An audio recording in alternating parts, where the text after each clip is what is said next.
김현정의 뉴스 쇼.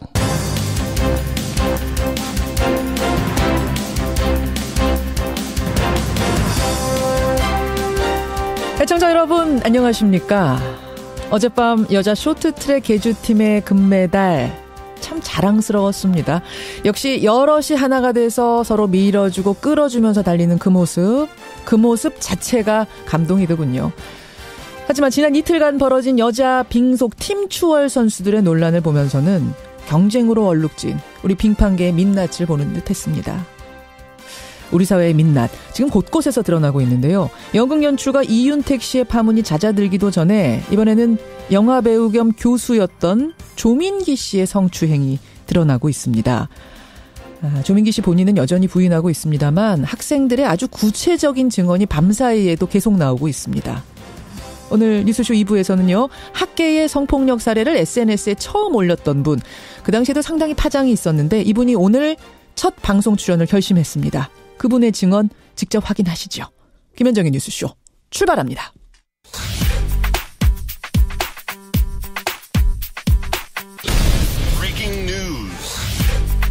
김현정의 뉴스쇼가 주목한 오늘의 포인트, 김정훈 기자 나와 있습니다. 어서 오세요, 김 기자. 네. 첫 포인트, 금메달 레이스부터 체크해야죠. 어제 팀워크가 빛났습니다. 예. 쇼트트랙 여자 계주팀 역시 세계 최강임을 입증을 했죠. 최민정, 심석희, 김아랑, 김혜진, 이유빈. 맞습니다. 어젯밤 쇼트트랙 여자 3000m 계주에서 4분 07초 361의 기록으로 금메달을 목에 걸었습니다. 네. 근데 중요한 거는 팀워크가 무엇인지를 보여줬다는 것이죠. 그거죠. 대표팀은 중반 들어서 2위로 올라가다가 다시 3위로 내려앉기도 했는데요. 네. 그러다가 마지막 6바퀴를 남기고 김아랑 선수가 바톤 터치 없이 질주해서 2위를 탈환했습니다. 네. 이후 심석희가 완벽한 위치에서 최민정을 밀어주고 최민정이 결국 중국을 제치고 1위로 올라선 거거든요. 잘했어요. 기억하시겠지만 앞서 예선 때는 경기 초반에 이유빈 선수가 넘어졌지만 바로 전열을 가다듬어서 올림픽 신기록을 세우게 됐지 않습니까? 기억합니다. 예, 이로써 어쨌든 우리 대표팀은 역대 8번 치러진 쇼트트랙 여자 계주에서 모두 6개의 금메달을 차지하게 됐습니다. 이게 스포츠죠. 네. 나만 잘났다가 아니라 이게 스포츠입니다. 이런 모습을 우리가 기대했던 건데 올림픽에서. 예. 최악의 팀워크를 보여준 팀도 있잖아요. 맞습니다. 그 여자 팀 추월 대표팀을 둘러싼 논란은 계속되고 있죠. 예. 어제 대표팀 백철기 감독 또 김보름 선수가 기자회견을 했습니다. 예. 경기 내용에 대해서 죄송하다면서도 팀 추월에서 뒤로 쳐졌던 노선영 선수를 두고는 본인 스스로가 마지막 주자를 그렇게 선택했다 이렇게 해명을 했습니다. 저도 이 기자회견 보면서 그랬나 보다라고 했는데 노선영 선수가 따로 인터뷰를 또 했다면서요. 네, 따로 언론 인터뷰에서 그런 사실이 없다 이렇게 반박을 했고요. 그러니까 김보름 선수와 감독의 얘기가 틀렸다. 네, 사실과 다르다 이렇게 얘기를 하면서 네. 또 팀 안에서 대화도 없었다. 또 갈등은 이미 오래전부터 있었다. 이렇게 주장하기도 했네요. 참 안타깝습니다. 스피드 스케이팅 팀 주월 대표팀, 여자 대표팀 오늘 7, 8위전이 예정돼 있잖아요. 네네. 과연 팀 내 분위기를 어떻게 수습해서 이 선수들이 뛸 수 있을지 모르겠습니다. 답답합니다. 다음 포인트 가죠. 네, 문화예술계 잇따르는 미투입니다. 배우 조민기 씨. 조민기 씨는 이제 문화예술계 사람이기도 하지만 동시에 교수라는 직책을 가지고 저지른 일이라서 학계이기도 해요. 네, 청주대 연극학과 교수를 했죠. 그 과정에서 성추행했다는 의혹이 잇따라 제기되고 있는 것입니다. 예. 한 인터넷 커뮤니티 익명에서 의혹이 시작되는데요. 청주대 측이 이미 지난해 말 피해 신고를 접수받고 조민기 씨를 강의에서 배제한 사실도 뒤늦게 알려졌고요. 면직했습니다. 네. 이에 대해서 조민기 씨는 근거 없는 루머다 이렇게 반박을 하고 있지만 학생들은 계속 추가 폭로를 잇따르고 있어요. 오피스텔로 불러내서 강제 추행을 했다 이런 폭로가 계속 이어지고 있고요. 예. 앞서서 이윤택 씨의 성추행 파문으로 도마 위에 오른 연극계에서도 또 다른 거장들에 의한 성추행이 있었다 이런 주장도 계속 잇따르고 있는 상황입니다. 지금 연출가 오태석 씨의 의혹 실명까지 거론되면서 논란이 되고 있는 상황, 파문이 끊이지가 않고 있는데 제가 아까 예고드린 대로 2부에서 그 학계 성추행을 폭로하고 나선 분. 예. 이야기를 좀 직접 들어보시죠. 네. 마지막 포인트 짧게 갑니다. 네, 어금니 아빠 이영학 씨가 오늘 1심 선고를 받습니다. 1심 선고. 네, 큰 충격을 줬던 사건입니다. 딸 친구를 상대로 성추행, 살해, 사체 유기가 있었고 이영학은 아내에게 성매매를 강요하기도 했죠. 그 과정에서 폭행당한 아내가 투신해서 숨지기도 했습니다. 그렇죠. 앞서 검찰은 이영학에게 사형을 구형했는데요. 오늘 법원이 어떤 판결을 낼지 지켜보시죠. 여기까지 오늘의 포인트. 김정훈 기자 수고하셨습니다. 네. 정부가 군산 지역을 고용 위기 지역으로 지정하기 위한 긴급 절차에 착수했습니다. 문재인 대통령은 어제 특단의 대책을 마련하라고 지시했습니다. 한국GM이 군산 공장을 폐쇄하기로 하면서 1만 명이 넘는 노동자들이 실직 위기에 내몰린 데 따라서입니다. 예, 한국GM 오는 5월 말까지 군산 공장은 폐쇄하겠다 이렇게 밝히면서 부평 공장, 창원 공장도 폐쇄 대상이 될 수 있다는 선전포고를 한 상황이죠. GM 본사 입장은 이겁니다. 한국 정부가 지원해달라. 안 그러면 철수하겠다. 심지어는 협상 시한까지 정했습니다. 이달 말까지로요. 관련된 노동자 수만 15만 7천 명입니다. 정부 여당의 고민이 당연히 깊은 가운데 어제 청와대가요. 군산 지역을 고용 위기 지역으로 지정하겠다고 밝혔습니다. 또 민주당은 긴급 TF를 구성해서 한국 GM 임원들 만나고 노조도 만나고 어제 양측을 다 만났답니다. 어떤 이야기를 듣고 또 어떤 해법을 구상하고 있을까요? 국회 환노위원장입니다. 더불어민주당 한국 GM 대책 TF의 위원장 맡으셨어요. 홍영표 의원 연결해보죠. 홍 의원님 안녕하세요. 네, 안녕하십니까. 홍영표입니다. 사실은 홍 의원은 그 GM의 전신 대우자동차에서 노조에서 활동을 하셨었죠? 네, 그렇습니다. 네, 심경이 남다르실 것 같아요. 네, 참, 저도 2001년도에 구조 조정을 통해서 정리해고를 당한 사람인데 참 인연이 참 이렇게 안 좋은 일만 많이 생기네요. 아유, 네. 그러네요. 일단 정부가 어제 처음으로 대책을 하나 내놨습니다. 뭐냐면 군산 지역을 고용위기 지역으로 지정하겠다. 그리고 산업위기 네. 대응 특별지역으로도 지정하겠다. 이거 어떻게 하겠다는 건가요? 우선 아시겠지만 군산 지역은 최근에 이제 GM이 폐쇄하겠다. 이 전부터 한 3년 전부터 가동률 20% 미만으로 떨어졌습니다. 예. 그러면 일주일에 하루나 이틀밖에 일을 하지 않았거든요. 그렇죠. 그래서 사실은 임직원들의 고통은 말할 것도 없고 지역 경제가 아주 나빠졌죠. 그래서 일단 고용 위기 지역은 만약에 대량 실업이 발생하게 되면 정부가 행정, 재정, 금융적인 지원 이런 것들을 하겠다는 것이고요. 과거에도 대우 조선이라든지 조선산업 구조조정 과정에서도 그런 것이 발동이 됐었습니다. 쌍용 자동차라든지. 일단 급한 불 끄는 정도 차원 이렇게 보면 되는 겁니까? 네, 그렇습니다. 근본적인 해결이라고 할 수는 없고요. 없고.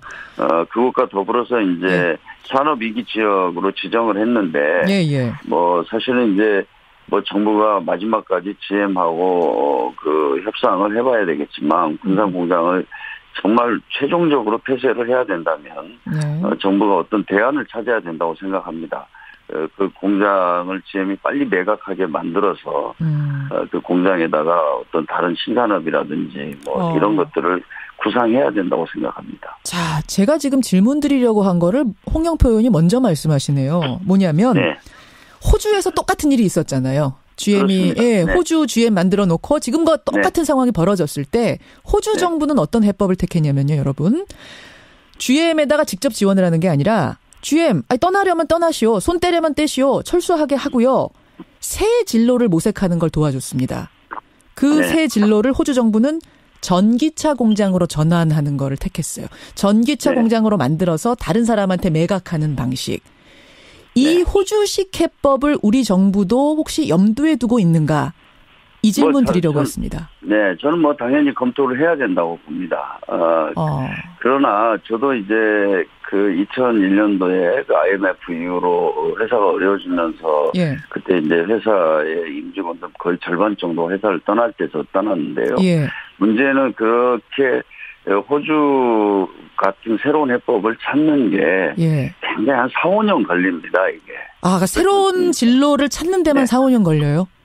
그러니까 한국 GM이 이제 옛날에 대우 자동차가 부도가 나고 GM이 인수할 때까지 한 3년 걸렸거든요. 그리고 3년 걸리고 또 인수해서 공장을 정상화시키는데 2006년도부터 회사가 흑자로 전환했다니까 한 5, 6년을 아주 고통을 많이 받았죠. 근데 그런 문제가 있습니다만은 사실은 최종적인 대안으로서는 저희가 반드시 지금 준비를 하고 있어야 된다고 생각합니다. 그러니까 철수하려면 철수해라라는 생각을 가지고 사실은 협상에 임한다 이 말씀이신 거죠?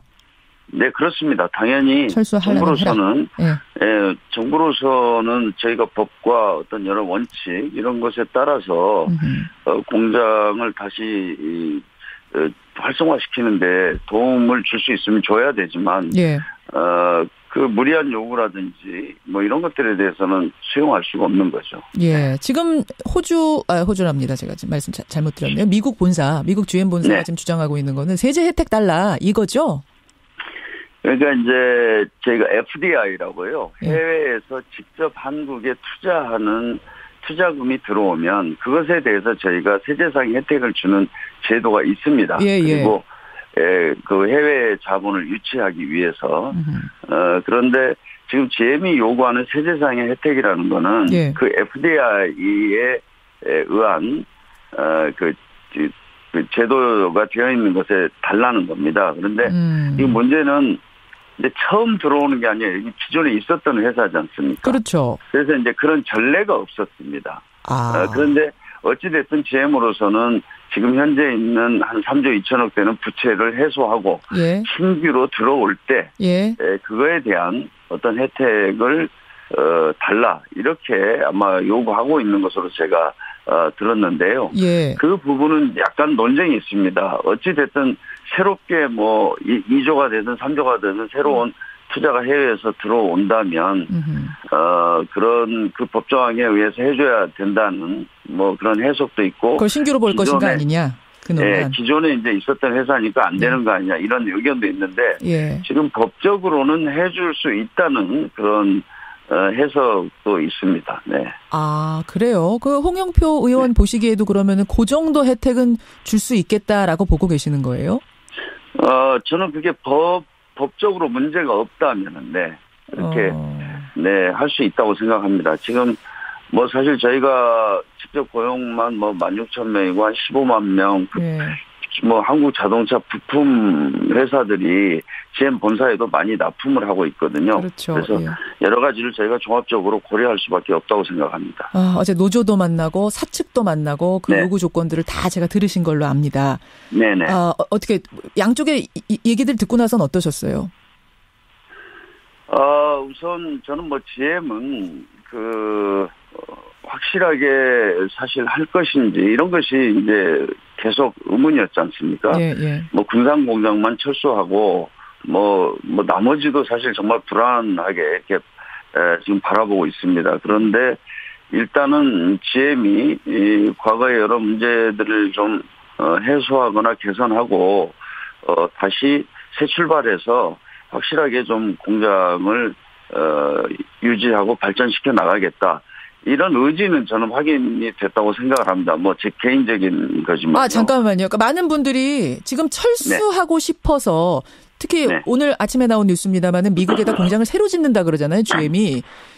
거긴 트럼프 대통령의 의중도 들어갔다 뭐 이런 얘기까지 나오고 있는 마당이어서 결국은 한국 GM은 철수하는 쪽으로 이미 방향 잡고 이러는 거 아니냐라고 해석들을 많이 하는데 홍 의원이 어제 사측을 만나봤을 때는 그런 의도는 아니라고 보셨어요? 네, 저는 뭐 어제뿐만 아니라 지금 몇 차례 제가 사실 만났습니다. 만나면서 제가 계속 확인했던 것은 정말 그 글로벌 GM 본사의 의중이 뭔지, 진심이 뭔지 이걸 확인하고 싶었어요. 그런데 한국은 아무튼 100만 대 지금 체제거든요. 100만 대에 맞춰서 인원과 조직, 생산 시설을 가지고 있는데 이것을 한 50만 대로 줄이겠다.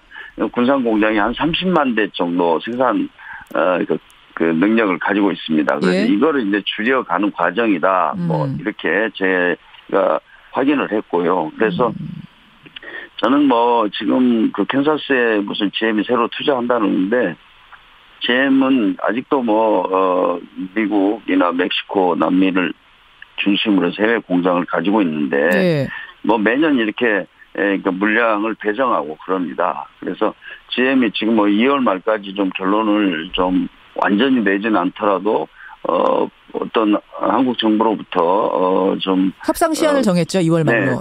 협상 시한이라기보다 진전된 어떤 한국 정부의 의사를 듣고 싶다. 이건 이제 빨리 물량을 여기도 배정을 해서 자기네들이 그런 걸 좀 공식화하고 싶다. 그러니까 2월 말까지는 좀 그런 것들을 어느 정도 확인을 해야 조금만 짧게 확정을 짓겠다 이런 이야기고 뭐 저는 뭐 그것을 협박이나 이런 것으로 받아들이지는 않았습니다. 협상 시한은 그럼 그쪽에서 제시한 시한이란 건 의미가 없다고 보시는 거고 우리가 그것이 뭐 최후 통첩이다. 뭐 2월 말까지 안 하면 우리는 그냥 떠나겠다. 이런 건 아니라는 거죠. 알겠습니다.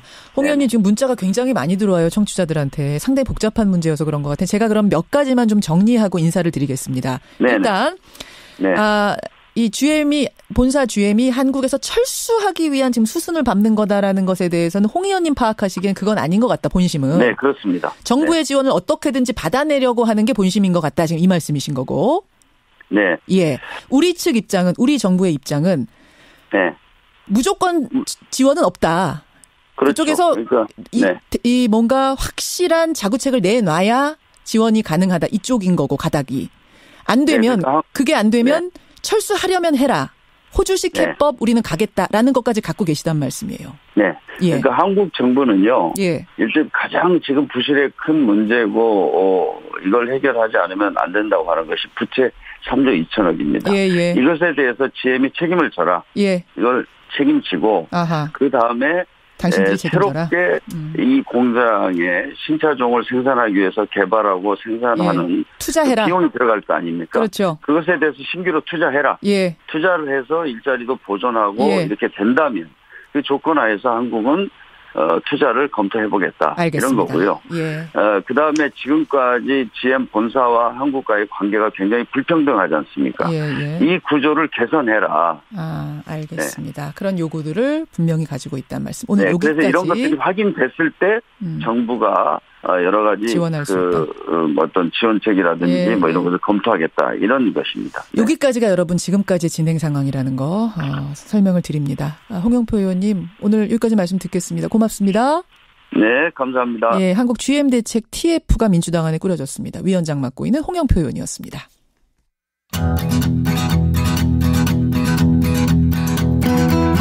김현정의 뉴스쇼는 청취자 여러분의 참여로 이루어집니다. 트위터, 페이스북, 레인보우 게시판, 그리고 단문 50원, 장문 100원의 유료 문자 샵 1212, 우물정 1212 통해 참여하실 수 있습니다. 김현정의 뉴스쇼, 여러분과 함께 만듭니다. 김성환의 행간 시사평론가 김성환 씨 나오셨습니다. 어서 오십시오. 네, 안녕하세요. 어제도 경기 보셨죠, 올림픽? 네, 봤습니다. 오늘 행간에서도 올림픽과 관련된 내용 갖고 오셨다고요? 네. 어제 여자 아이스하키 남북 단일팀 마지막 경기가 있었는데요. 한 골을 넣기는 했지만 스웨덴에 6골이나 내주면서 졌습니다. 오전 전패에 2득점 28실점. 비록 성적은 초라했지만 이 단일팀 선수들이 끝까지 최선을 다하는 모습은 뭐 그 자체로 금메달감이었습니다. 저는요. 그 빙속 팀 추월 팀의 논란 보면서 진짜 중요한 건 성적이 아니구나. 맞아요. 하나 되는 모습 끝까지 최선 다하고 활짝 웃는 그게 중요한 거구나를 정말 절감했거든요. 네, 맞습니다. 아이스하키 단일팀이 그랬어요. 한 번도 못 이겼지만 그렇지만 아름다웠던 남북 단일팀의 마지막 경기. 이 뉴스의 행간을 좀 살펴볼까 합니다. 경기 끝나고 서로 안아주고 외국인 감독이 눈물 흘리고. 저 그 사진 보면서요. 저도 좀 찡했거든요. 그 외국인 감독이 그러니까 단일팀 반대했던 그 감독이잖아요. 네, 맞아요. 대놓고 세라 머리 감독이라고 얘기하는데요. 그리고 뭐 우리가 그 마음 또 이해했고. 그 감독. 경기 종료 버저가 울린 다음에 선수들이 경기장 이제 중앙으로 모였거든요. 링크 중앙으로 모여서 원을 그린 다음에 하나, 둘, 셋, 팀 코리아 이렇게 구호를 외쳤는데 선수들도 감정이 막 북받쳤나 봐요. 선수들도 눈물을 흘리고 벤치에 앉아있던 이 세라 머리 감독도 다시 일어나서 박철호 북한 감독과 포옹하면서 눈물을 흘리고 이 머리 감독은 자랑스럽다. 행정적 결정은 정치인이 내렸으나 한 팀으로 뛴 것은 선수들이 공이 컸다. 이렇게 얘기를 했습니다. 오전 전패입니다. 오전 전패지만 성적을 떠나서 너무나도 감동적이었던 남북 단일팀의 마지막 경기. 이 뉴스 행간 살펴보죠. 첫 번째 행간은 70년 분단의 벽을 허무는데 27일이면 충분했다입니다. 70년이네요. 그걸 보니까 진짜. 올해가 그러니까 1948년도에 분단이 공식적으로 됐으니까요. 분단단 이후에 70년이 되는 해입니다. 그 이산 가족분들도 지금 얼마 안 남았다는 게 맞아요. 네, 맞아요. 그러니까 원래부터 이 정도 되면요. 다른 나라였다고 해도 이상하지 않을 정도라고 해도 되거든요. 상당히 뭔가가 벌어져 있는 상태죠. 문화적으로도 70년이면. 차이가 있죠. 맞아요. 쓰는 말도 다르고 너무너무 달라요. 근데 이런 선수들이 한 팀을 이뤄서 경기를 한다? 이거 결코 쉽지가 않거든요. 예. 그러니까 뭐 제대로 팀워크를 발휘할 수 있겠느냐. 그동안 또 고생했던 우리 선수들은 또 뭐냐. 그렇죠. 뭐 이런 공정성 논란도 있었고 예. 한반도기, 인공기, 응원단 논란까지 굉장히 시끄러웠습니다. 예. 그런데 경기 결과는 어땠습니까? 스포츠에 정치와 이념이 끼어들 틈은 없었습니다. 서로 선수들이 처음에는 당연히 서먹서먹했겠죠. 네. 그러니까 생일 파티 열어주고 라커를 함께 쓰면서 굉장히 빠른 시간 안에 친해졌거든요. 역시 젊은 선수들이라 그런지 금방 친해지더라고요. 아니요. 나이 먹어도 친해져요. 이런 거는. 아니, 나이 먹으면 좀 오래 걸리죠. 나중에는 선수들이 라커룸에서 이 북측 선수들 같은 경우에는 K-팝이 원래 이렇게 처음 듣는 경우도 있을 수 있잖아요. 우리 가요요. 예. 네. K-팝 노래라든가 이런 거 노래 함께 부르면서 선수들끼리 함께 춤추고 그랬다 그래요. 그래요. 그러니까 점점 한 팀이 되어갔던 거죠. 그러니까 토마스 바우 IOC 위원장도 이렇게 얘기를 했습니다. 이것이야말로 올림픽 정신이다. 맞아요. 예. 그러니까 분단의 벽은 사실은 27일 정도에 무너질 정도로 그렇게 간과하지는 않았다는 게 다시 한번 확인이 된 계기가 됐던 것 같아요. 두 번째 행간 뭔가요? 두 번째 행간은 아무도 서로를 탓하지 않았다입니다. 그건 무슨 말씀이세요? 뭐 여자 빙속 팀 추월팀 얘기 잠깐 하셨잖아요. 근데 선수들이 어떻게 했어요? 한솥밥 4년 동안 먹었는데도 불구하고 서로 감정 싸움, 갈등, 이 골이 결국은 올림픽 경기장에서 드러났잖아요. 그렇죠. 네. 동료 선수를 뒤에 두고 그냥 들어와 버렸어요. 그것도 모자라서 인터뷰하면서의 태도 논란. 네, 책임 전가하고 뒤떨어진 선수를 결국 무시하는 듯한 인터뷰가 많은 사람들의 그야말로 공분을 샀단 말입니다. 근데 여자 아이스하키 단일팀은 어땠습니까? 만난 지 27일밖에 안 됐어요. 네. 오전 전패를 하면서도 단 2골 넣었거든요. 그런데 단 한 번도 이렇게 서먹서먹할 수 있는 팀에서 서로 상대방의 선수들을 향해서 비난의 목소리를 낸 적이 없어요. 그렇죠. 네. 스웨덴전에서는 0대8 참패를 당했거든요. 네. 그런데도 선수들은 몸을 날리고 쓰러지면서 투혼을 불살랐습니다. 네. 북측 선수들이 원래 성적이 굉장히 좋거나 실력이 아주 뛰어났으면 모르겠는데 그것도 사실은 아니었거든요. 그렇죠. 그러니까 역사적인 올림픽 첫 골 넣었을 때 서로 부둥켜 안으면서 격려를 해주는 모습. 영국 BBC 방송이요. 아름다운 골이 아니라 역사적인 골이다. 한 골 이상의 가치가 있다 이렇게 평가를 했습니다. 외신도. 네. 그러니까 파벌 감정 싸움으로 얼룩진 빙상협회는 정말 반성해야 합니다. 아이스하키 팀 보면서 반성해야 된다. 네. 맞아요. 마지막 행간 뭔가요? 마지막 세 번째 행간은 머리 감독의 리더십을 배워야 한다입니다. 예, 그 외국인 감독, 네. 세러머리 감독. 누가 배워야 할까요? 누구예요? 선수들이 아니고요. 남북한 무슨 감독이 아니고요. 남북한 지도자들입니다. 아하. 지금 남북 고위급 회담 했고요. 남북 대화 앞으로 이어갈 수 있을 겁니다. 그런데 정상회담 언제 할지는 모르지만 또 할 수도 있고요. 얼마나 그 사이에 난관이 많겠습니까? 많을 거예요. 그런데 이렇게 남북 단일팀을 하나로 만든 머리 감독의 리더십처럼 그런 리더십을 좀 발휘해야 되지 않을까 싶어요. 머리 감독 리더십이 뭔데요? 민족 이념이 아니라 순수하게 성적으로 뭔가를 평가하고 공정하게 뭔가 하는 모습들을 보여줬다는 거예요. 편견 없는 리더십. 예. 그러니까 정치적 고려 없이 예. 선수들을 고르는 권한은 내 거다라고 해서 아무도 반박하지 않을 만한 그런 명분을 갖고 팀을 이끌었다는 거예요. 그러네요. 그러니까 그런 남북화의 모습들을 보여줄 때도 그런 모습들을 보여주면 아마 양쪽 모두에서 다른 얘기 하지 않을 거라고 생각합니다. 예. 어쨌든 뭐 이번 아이스하키 경기 단일팀 보면서 남북화의 상징이 이번에 됐으니까 앞으로 쭉 이런 분위기 좀 이끌어갔으면 좋겠다 이런 바람도 가져봤습니다. 예. 최규리님 외에 많은 분들이 공감의 문자 보내주세요. 윤성아 씨 수고하셨습니다. 네, 고맙습니다. 3702님, 아니 한국 GM 경영 제대로 못했으면서 왜 우리나라 정부에다 지원해라 말아라 폐쇄 운운하면서 협박하는지 모르겠습니다. 이런 여론이 대부분입니다. 게시판에는. 예, 여러분의 해법 좀 주시고요. 2부로 가죠.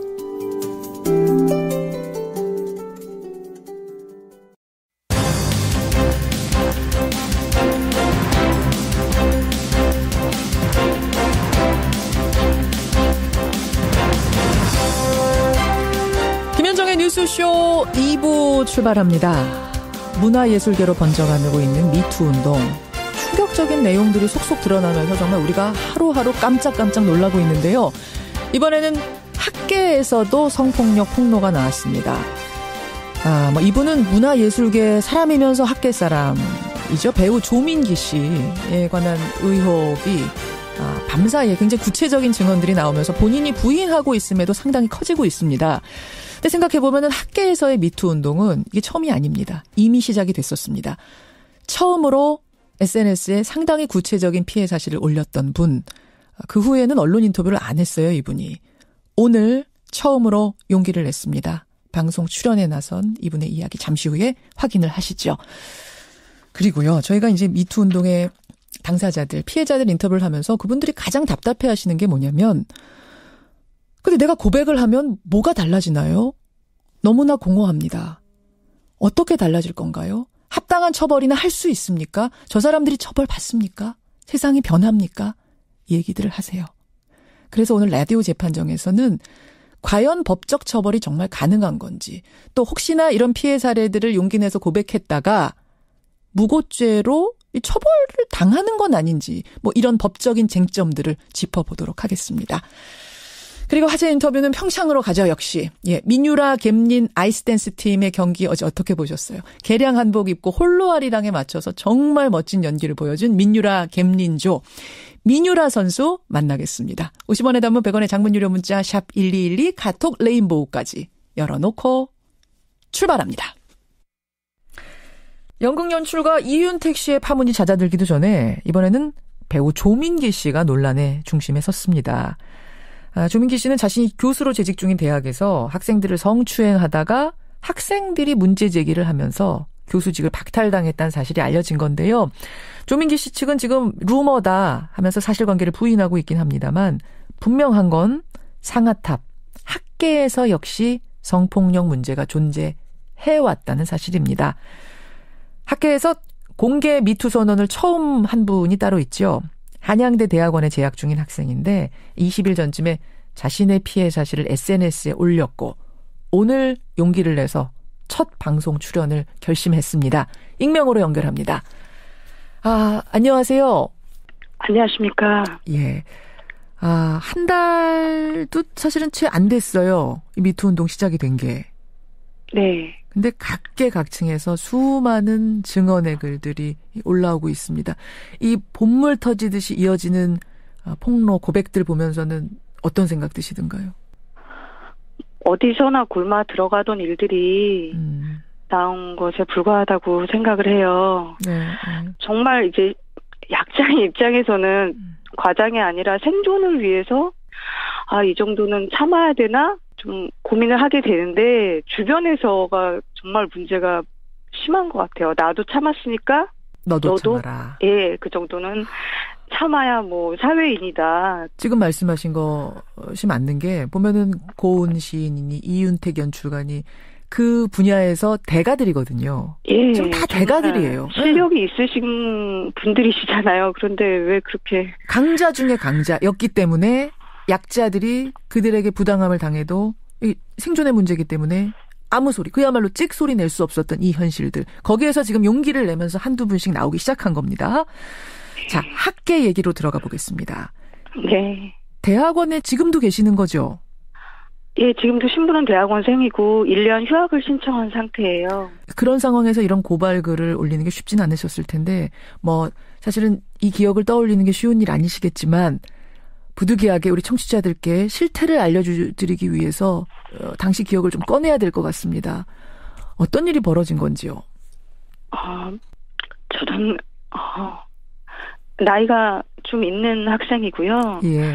대학원생으로 교수님 연구실에서 이렇게 공부를 했어요. 교수님 연구실에서? 예, 그런데 입학 얼마 후부터 교수님하고 제일 친하신 어떤 강사님께서 열렬한 관계가 되자, 뜨거운 얘기를 하자, 뜨거운 관계가 되자, 그런, 참 민망한 말씀을 건네셨고. 열렬한 관계가 되자? 네, 근데 그런 얘기를 이제 처음에는 그냥 이렇게 옆에서 하시다가 곧 이렇게 막 손목을 잡고, 막 이렇게 얼굴을 정말 앞에까지 막 갖다 대거나 제가 그리고 그때마다 이러시면 안 된다고 하고 쏘아보기도 하고 손을 뿌리친 적도 있어요. 그런데도 그냥 막 억지로 끌어앉히시고 당겨서 막 소파에 앉으시고 너무 이제 근데 정말 그게 거꾸로는 안 가고 점점 심해지기만 하더라고요. 정도가. 그래서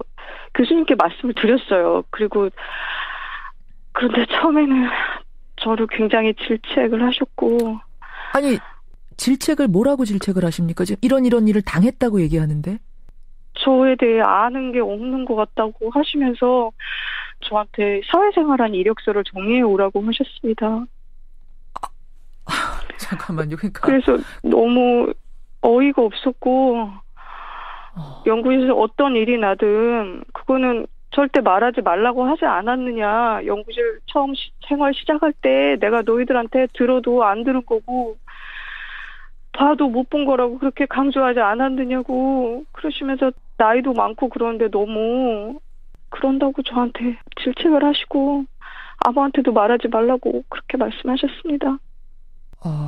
그러니까 사회생활한 이력서를 갖고 와라. 그러니까 네. 그 말은 사회생활을 안 해봤니? 이거 모르니? 이제 이런 의미가 담겨 있는 것 같네요. 이제까지 일한 직장에 다 연락해서 물어보겠다고 하셨어요. 제가 그렇게 예민하고 그런 사람인지 몰랐다고 하시면서 그 일을 누구한테 얘기를 했는지. 그거를 조사했고. 예, 자신이 분명히 연구실 생활 처음 시작할 때 그런 말씀하셨어요. 연구실 딱 처음 시작하는 날 연구실 안에 있는 얘기는 절대 바깥에 나가서 말을 하면 안 되고 연구실 안에서 일어난 일은 봐도 못 본 거다. 네, 봐도 못 본 거고 들어도 못 들은 거고. 처음에 그 얘기를 들었을 때는 연구실 안에서 비밀스러운 연구들 정보를 유출시키지 말아라 뭐 이런 걸로 처음엔 이해하셨겠네요. 그래서 제가 그렇게 여쭤도 봤었어요. 그 당시에 바로. 그런데도 형사사건 포함해서 전부. 형사사건 너무나 포함해서. 힘들었습니다. 그 얘기는 그럼 저는 이거는 뭐 합리적인 게 의심입니다만 이런 일들이 과거에도 그 연구실 안에서 벌어졌었고 이것을 문제 삼지 말고 봐도 못 본 걸로 해라라는 미리 관리를 한 게 아닌가, 언지를 준 게 아닌가 이런 생각도 의심하게 되네요. 그러니까 비단 성적인 문제뿐 아니라 그게 정말 그 여학생들은 성희롱하고 남학생한테는 갑질한다는 말이 있습니다. 대학원에서는. 예. 비일비재하다는 얘기군요. 아마도. 네. 그래서 이제 그렇게 얘기를 하고 했을 때 뭐라고 반응하셨어요? 저는 이런 상태로는 공부를 할 수가 없다. 교수님께서 그렇게 말씀하시면 저는 대체 어디에 해결을 말씀을 드려야 되냐. 그렇게 좀 읍소를 드렸어요. 예. 그랬더니 그때는 태도를 좀 바꾸어 주시고 그때 그래도 이해해 주시는구나 하고 감사했는데 그랬는데 휴학을 시작하고 교수님께서 그 다음에 가해자가 되셨습니다. 처음에 문제가 발생했던 건 담당 교수의 친구 교수였는데 네. 그 다음에는 이 담당 교수가 성폭력의 가해자가 됐다고요? 네. 어떤 일이 벌어진 거예요? 제가 1년 휴학을 신청을 했고요. 정말 여러 번 전화를 하셨고 자기를 보러 나오지 않는다면서 그러니까 오빠처럼 생각하라거나 저보고 이제 누구 만나는 사람이 있냐고 그리고 뭐 삶에서 누구를 진정으로 사랑해 본 적이 있느냐 자기는 지금 무언가를 느끼고 있다 그런 말씀은 명백히 잘못된 말씀이라고 저는 느껴졌습니다. 아니 그 뜬금없이 뭐 누구 만나는 제가 사람이? 이렇게 괴로워서 교수님 대단히 실망스럽습니다라는 말을 하고 난 직후에도 그런 말씀을 하셨고 전화를 제가 피하면 그냥 목소리 듣고 싶어서 건 거다. 지난번 통화는 왜 안 받았냐. 그런 말씀도 굉장히 많이 최근 하셨고 정말 괴로웠습니다.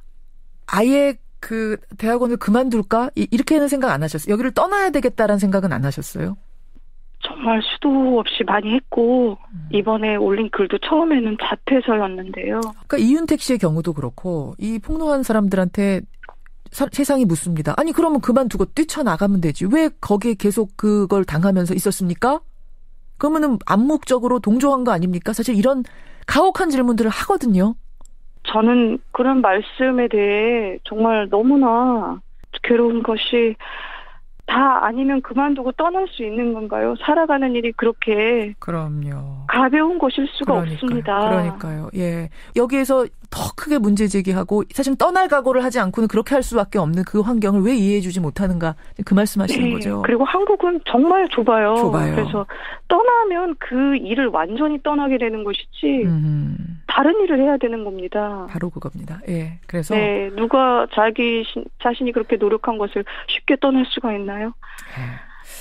사실 어제 영화배우이자 교수로 활동하던 조민기 씨에 대해서도 몇 년간 여학생들을 성추행했다고 학교에서 조사를 받았고요. 결국은 면직됐다라는 이런 사실이 밝혀졌습니다. 폭로 글들이 학생들을 통해서 나오기 시작한 건데요. 네. 같은 학계에서 일어난 이 소식 들으면서는 어떤 생각 드시던가요? 학교에서 저는 정말 힘은 권력은 분위기구나. 굉장히 잘못을 하는데 여학생들을 이렇게 학생들 모두 있는 앞에서 테이블 아래로 손을 내려서 막 여학생 손을 만진다든가. 다들 투명인간처럼 있어요. 아니 거기 회식 자리에 사람들이 많이 있는데 어떻게 그런 행동을 할 수 있어요? 누구 하나 그 사람을 제지하는 분이 없습니다. 그 교수님을 제지하는 분이 안 계시고 다들 오히려 당황해하는 피해자한테 가만히 있으라는 식으로 아무 일이 없다는 듯이 행동을 합니다. 하지만 여학생은 성희롱, 성폭행은 성희롱 당하면 진행이 되더라고요. 그리고 잠깐만요. 성희롱으로 처음 시작했는데 이게 다 주변에 묵인 조용히 그러다 지나가면 보면 성폭행으로 굉장히 쉽게 넘어갑니다. 이것도 목격하신 겁니까? 주변에서 상담을 저에게 한 일이 있습니다. 역시 대학원에 재학 중인. 네, 대학원생입니다. 교수에게. 네, 특히 대학원생은 문제를 제기한 대학원생이 공부를 계속하려면 다른 교수님께서 받아주셔야 하는데 받아주시는 분이 안 나서게 되는 경우가 정말 많습니다. 현실적으로. 한번 찍히면? 그럼 논문도 제출할 수가 없고요. 학업을 계속할 수가 없어요. 학내 기관에 진정을 한다고 해도 학내 기관에서도 그 교수님께 함부로 대할 수가 없어요. 공정한 조사를 할 수가 없습니다. 바로 그걸 이용하는 거군요. 아무 말도 못할 거다, 이 친구들은. 네, 그래서 저는 이번 조민기님 보도도 보았지만 학교에서 과연 학생들이 원하는 공정하고 온당한 해결의 과정을 거쳤을까에 대해서는 의문이 좀 있습니다. 저는 또 하나 궁금한 게 이거 20일 전에 이런 글을 올리고 나서 학교 내에서는 이게 다 퍼졌다면서요. 누구라는 게. 제가 실명 계정으로 올렸고. 그렇죠. 네. 그 후에 어떤 일이 벌어졌는가. 저는 사실 이 부분에도 좀 주목을 해야 될 것 같거든요. 일단 감사하는 말씀을 먼저 드리고 싶습니다. 무엇보다 제 글에 좋아요 눌러주시고 응원 댓글 달아주시고 공유해주신 분들은 제가 정말로 평생 감사하면서 살게 될 것 같습니다. 지지해주신 진심으로 분들, 감사드리고요. 위로해주신 분들, 다만 미투를 선정적으로 소비하시는 모습이 너무 괴로웠고요. 일부 언론들이. 네, 글을 올리는 것도 사실 그런 절박한 마음입니다. 마지막 수단이었습니다, 저에게도. 그렇죠. 큰 용기를 내셨어요. 아까 말씀하신 것처럼 학계라는 곳이 워낙 좁아서 이렇게 한번 항의를 하고 나면, 문제 제기를 하고 나면 이게 두고두고 명함이 붙어 다니는 거 아니겠습니까? 그걸 감내하고 나는 이것을 알려야겠다, 바꿔야겠다 결심하신 거 크게 지지하고 크게 용기를 드리고요. 우리 청취자들도 지금 들으시면서 아마 많은 분들이 이 용기에 박수를 보내시고 계실 거라고 생각합니다. 고맙습니다. 저 마지막으로 한 말씀 하시죠. 예. 네. 지금 어디선가 쓸쓸한 눈으로 힘들어하시는 분들이 많이 계십니다. 저도 물론 지금도 힘들고 아직 갈 길이 남았어요. 하지만 정말 전부 다 숨을 쉬는 것 같아요. 자신에게 소중한 것을 절대 포기하지 마셨으면 정말 간절히 말씀드리고 응원드리고 싶습니다. 감사합니다.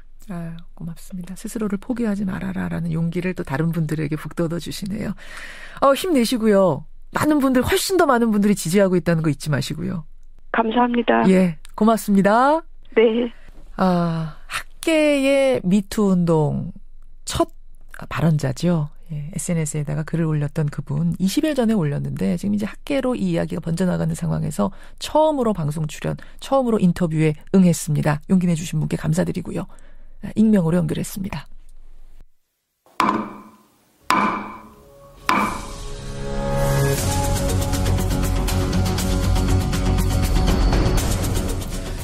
뉴스쇼가 수요일에 마련하는 코너입니다. 라디오 재판정.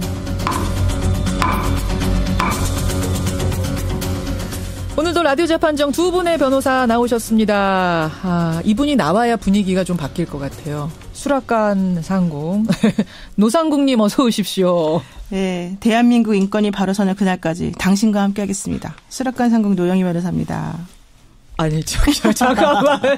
인권운동가 오늘은 저 수락관이 아니라 인권운동 현장에 나와 있는 느낌. 제가 지금 오늘 오면서 라디오 들으면서 여러 가지 생각을 많이 했는데요. 많이 하셨어요. 가장 중요한 게 대한민국 인권이 바로 서야 된다. 그거를 우리 라디오 재판정에서 한번 해보자. 그런 생각을 왔습니다. 잘하셨습니다. 수락관 마당새 백성훈 변호사님도 어서 오십시오. 네, 안녕하세요. 백성훈 변호사입니다. 뭐 이제 점점 초반 멘트들이 세져가지고. 감히 명함을 못 내밀지요. 그러니까요. 그냥 저는 조용히 인사만 하겠습니다.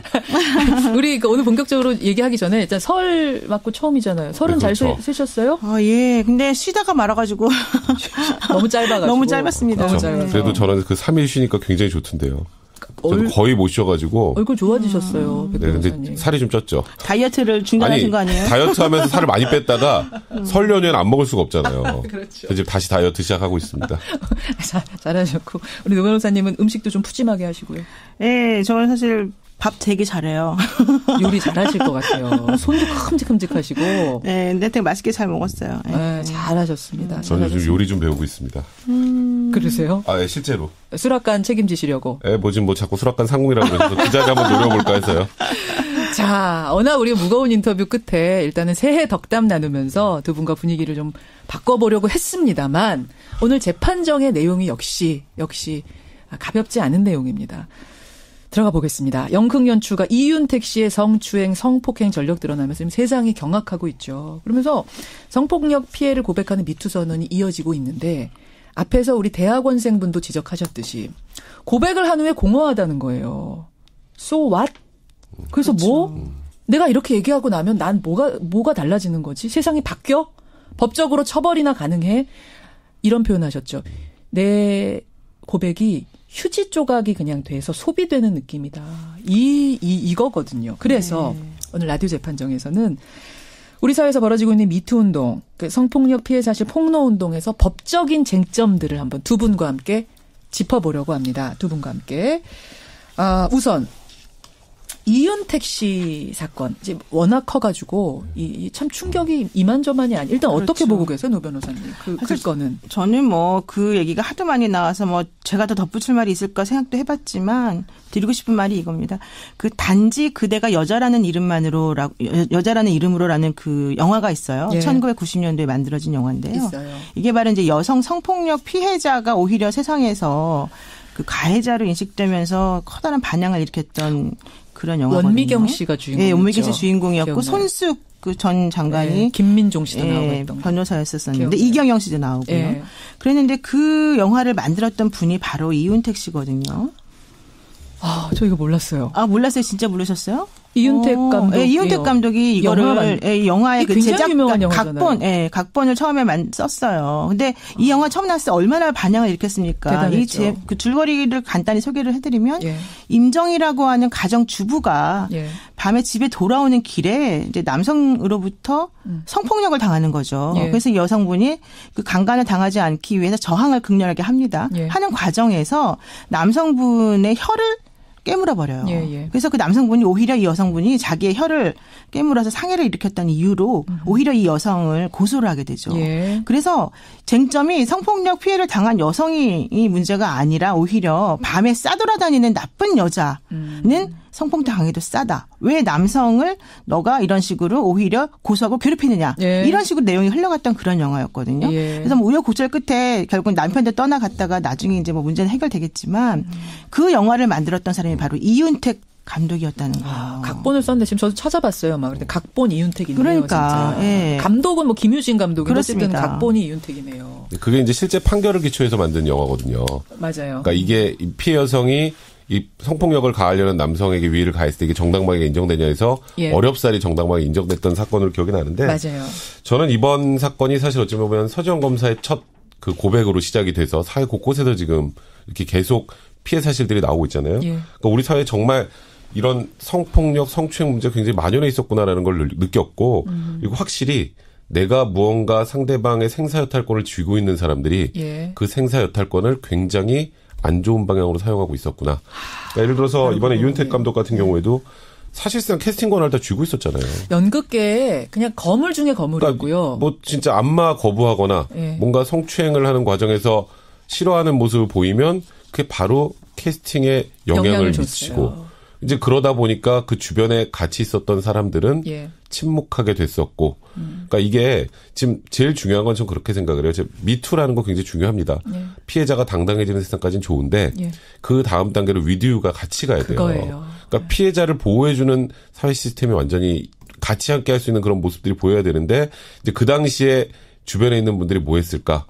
뭐 그분들 역시 아니 그럼 내가 불이익을 받아야 되는 것인가라고 반문할 수 있겠지만 그게 없었기 때문에 어찌 보면 우리가 들으면서 진짜 귀를 의심할 수밖에 없는 정도의 수준의 이런 범죄 행위가 있었던 게 아닌가. 어떤 분들은 그러세요. 이제 고은 시인이나 이윤택 씨나 참 그 분야에서 대가들이기 때문에 인터뷰도 많이 했습니다. 뭐 한두 건 하게 수백 건의 인터뷰. 그러면 어떻게 그런 사람을 인터뷰해서 이런 말씀하시지만 모르는 거죠. 그러니까 그 정도의 대가들, 섭외조차 어려운 대가들이었다는 게 이들의 권력이 된 겁니다. 성폭력의 권력이 됐다는 사실이 참 마음이 아픈 건데요. 지금 말씀하신 공허하게 끝나서는 안 됩니다. 그래서 이제 법적인 부분을 따져보는 겁니다. 우선 이윤택 씨. 성추행 당했다는 거 본인도 인정했어요. 성폭행 여부는 본인은 부인했지만 피해자들의 증언이 아주 구체적입니다. 실명으로까지 나왔습니다. 처벌 가능합니까? 일단 결론적으로 말씀드리면 지금까지 나왔던 내용들은 처벌을 못합니다. 지금까지 11건 나왔는데 11건 그 11건은 못한다? 전부 처벌은 못해요. 왜요? 왜냐하면 그게 피해 사실들이 2001년에서 한 2010년까지에 전부 다 11건이 몰려있죠. 지금 나온 건 그래요. 네. 원래 과거에는 이 성폭력, 성추행 사건들은 친고죄라 그래서 고소기간이라는 게 있었어요. 피해자가 그러니까, 고소를 해야 되는데 그게 기간이 정해져 있어요? 네, 그렇죠. 6개월이라고 기간이 정해져 있었어요. 그리고 그게 2013년 6월부터는 이제 친고죄가 사라지고 지금은 뭐 고소를 하지 않아도 가해자를 처벌할 수 있게 법이 바뀌었습니다. 그럼 지금 법 바뀌었으니까 그럼 그 바뀐 법대로 처벌하면 되겠네라고 생각하실 텐데, 근데 그 당시에 친고죄가 없어지면서 부칙이 붙었었어요. 부칙이 뭐라 붙었냐면 그 전에 있었던 사건은 그 전 법에 따르는 걸로. 소급 적용 못한다. 네, 그렇습니다. 그러니까 일단 그 당시에 고소를 하지 않은 상황이기 때문에 고소기간이 다 도과해서 더 이상 처벌할 수 없고요. 근데 이제 그럴 가능성은 남아있죠. 이윤택 감독 이 사건이 그때만 있었을까?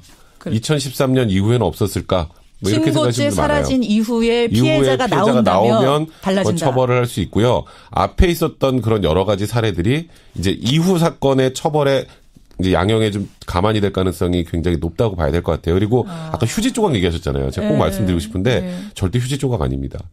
이렇게 용기 있는 분들 목소리가 나와야 사회에서 이런 부분들에 대해 관심을 갖게 되고 이런 행동을 하는 사람들이 그 업계에서 발붙이지 못하게 할 수는 있잖아요. 최소한. 속으로 지금 뜨끔뜨끔하는 사람들이 많을 그러니까 저는 그런 정도의 큰 의미가 있다고 생각이 들고요. 너무 공허해하지 않으셨으면 좋겠습니다. 위로까지 좀 전해주셨어요. 자, 어떤 이윤택 씨에 관련돼서 지금까지 나온 11건은 친고죄 사라지기 전 내용들이기 때문에 처벌 불가라고. 성폭행도 그래요? 네, 그렇죠, 당연히. 강간 다 포함되는 건데. 폭행도. 네, 근데 여러분들 중에 또 이런 질문하시는 분들이 계세요. 그러면 민사상 손해배상 청구는 가능합니까? 이렇게 물어보는 사람들이 있어요. 민사로. 예, 왜냐하면 형사적 처벌을 못 받는다 하더라도 그 정신적 위자료. 왜냐하면 이분들이 막 공황장애도 일으키고 또 여러 가지 정상적 생활을 하기 어려운 정도의 고통을 호소하는 분들이 계시기 때문에. 그래서 그렇지만 안타깝게도 민법상 손해배상 청구는 가해자를 안 날로부터, 그러니까 이게 이제 불법행위인데 불법행위에 대한 손해배상은 가해자를 안 날로부터 3년 혹은 그러한 사건이 있은 날로부터 10년 중에서 먼저 도래하는 날을 기준으로 소멸시효가 적용이 되거든요. 그렇군요. 그러니까 원래는 3년 안에 사실 원래 가해자가 누군지 알았으니까 사실은 그러니까 3년 안에 소송을 제기했으면 됐는데 그게 안 됐기 때문에 민사상으로도 사실 손해배상 청구하기 어렵죠. 다만 이윤택 씨가 나와서 본인이 미안하고 뭐 할 수 있는 법적으로 할 수 있는 모든 걸 다 하겠다라고 저번에 사과하면서 얘기했잖아요. 정말 그 말이 진정성이 있는 사과라고 한다면 본인이 소멸시효 주장을 안 하겠다 이러면 돼요. 그러니까 민사상 손해배상 청구를 할 때 방법이 없진 않군요. 저는 소멸시효 주장 안 하고 그냥 책임 인정하겠습니다라고 하면 3년 지나도 그 사람이 오케이 했기 때문에 얼마든지 손해배상에 대해서 법적으로 판단을 받을 수 있거든요. 그러니까 만약에 이윤택 씨가 그런 것들에 대해서 정말 진정성이 있는 사람이라면 우리가 민사소송 제기했을 때 혹은 제기하기 전이라도 자신이 먼저 정신적 고통에 대한 위자료를 지급하든지 여러 가지 방법을 취하는 게 좋겠습니다. 그러니까 사실 그때 이윤택 감독이 사과 기자회견이라고 했던 것을 쭉 들어보면 사과가 하나도 없어요. 저는 개인적으로 그렇게 생각이 들었어요. 뭐 인정하고 사죄합니다라는 표현은 했는데 근데 왜 아니라고 보셨어요? 그 인정이라는 게 그 그릇된 관행으로 이루어졌던 것이고 나의 더러운 욕망으로 그랬을 수도 있고 그랬다가 아니에요. 그랬을 수도 있고 그리고 법적 절차에 따라 책임을 지겠다. 근데 조금 전에 노영희 변호사님 말씀하셨지만 저도요. 형사적으로는 처벌 못하죠. 일단 불가한 거 확실하고. 그다음에 두 번째 민사상 손해배상 청구도 소멸시효가 다 지났습니다. 그걸 뭐 본인이 주장하지 않겠다고 할지 모르겠습니다만 지금 그런 상황에서 법적으로 책임질 수 있는 게 없어요. 사실상. 근데 그쪽을 통해서 해결하겠다라고만 하고 그리고 내가 왜 그랬는지도 정확하게 밝히지 않고 그다음에 지금 그 당시에 얘기했던 뭐 성폭력 문제나 본인이 부인했던 그런 부분들에서 더 구체적인 그런 또 증언들이 계속 나오고 있는 상황이고 그러니까 그러다 보니까 이게 아무래도 저희 같은 법률 전문가의 조력을 좀 받고 나와서 기자회견을 한 게 아닌가. 그렇죠. 왜냐하면 그런 의심까지 이게 그러니까 법적으로 문제될 게 없다는 걸 알고 하는 기자회견 같다는 느낌이 굉장히 강하게 들었었어요. 그래요. 네, 법이란 얘기를 막 얘기하는 걸 보면서 거침없이 얘기하는 걸 보면서. 그렇죠. 그리고 그날 사실 사과도 원래 본인이 나가서 사과할 마음이 없었다는 거예요.